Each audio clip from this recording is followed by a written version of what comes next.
তোমাদের বৃষ্টি আজকে কটায় ঘুম থেকে উঠেছে জানো? সত্যি আজকেও খুব তাড়াতাড়ি ঘুম থেকে উঠেছে। 9টার সময় ঘুম থেকে উঠেছে আজকেও। বেশি অবাক হয়ে লাভ নেই, এখন থেকে তাড়াতাড়ি ঘুম থেকে উঠবো। আমার চোখের নিচের এই ডার্ক সার্কেল গুলো বেশি ঘুমানোর জন্য হচ্ছে নাকি কম ঘুমানোর জন্য হচ্ছে আমি বুঝতেই পারছি না। দেখো দেখো বৃষ্টির কাণ্ডটা দেখো। টোনারটা একবারে দিলেই হয়, প্রথমে একটু নকশা করতেই হবে। हमारे यहाँ ऐसा ही होता है।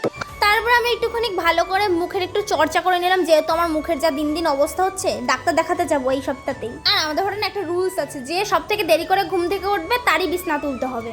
আর এই কম্পিটিশনে বুনু আর আমি আছি। বুনুর যেহেতু আজকে পড়া আছে ওর জন্য আমি হেরে গেলাম, নাহলে বুনুই কিন্তু হারে। হার জিতের গল্প ছাড়ো, এমনিতে তো আমিই হারি সব জায়গায়, এবার নয় হেরে গেলাম আজকে। বিছনাটা এরকম সুন্দর করে গুছিয়ে রাখলে কত সুন্দর লাগে দেখতে, কিন্তু সারাদিনে না এত গুছিয়ে রাখা যায় না। বিছানা গুছিয়ে আমি একটুখানি রুটি আর কলা খেয়ে নিয়েছিলাম। আজকে কফি ছিল না বলতে দুধ ছিল না, তার জন্য কফি খাইনি। আর আজকের বাইরের ওয়েদারটা এত সুন্দর ছিল, আর আমাদের এই মাঠে মানে ঘরের সামনের মাঠে এত কলমি ফুল হয়েছিল, মানে এখানে দেখতে ভীষণ সুন্দর লাগছে। আর এই ছাদের উপর বলো তো কে আছে? ও যেখানে সেখানে মাথা দিয়ে শুয়ে পড়ে। ওর এই ব্লগটাই দেখতে পাবে ও কিরকম ভাবে শোয়ে। তারপরে মা বৃষ্টিকে ডেকে বললো যে ভাত বাড়, আর ও সেই কথা মতো ভাত বাড়তে গেল।